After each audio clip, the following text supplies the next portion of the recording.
Hello everyone, চলে এলাম বছরের শেষ দিনের ভিডিও নিয়ে। সকালবেলা ঠান্ডার মধ্যে কাঁপতে কাঁপতে অফিস বেরিয়ে পড়েছিলাম।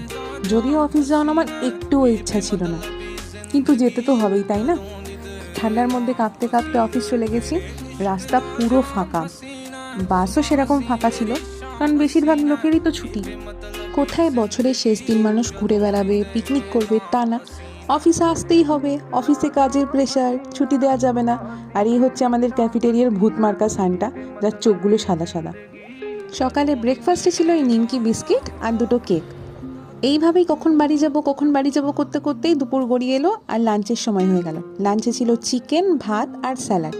বাড়ি আসার পর দেখি সোনা বাচ্চা বসে আছে আর আমার জন্য ওয়েট করছে। ফেরার সময় চিকেন মোমো এনেছিলাম, কিন্তু সেটা এত জঘন্য খেতে, ভিতরে ছিল সিঙ্গারার পুর ভরা।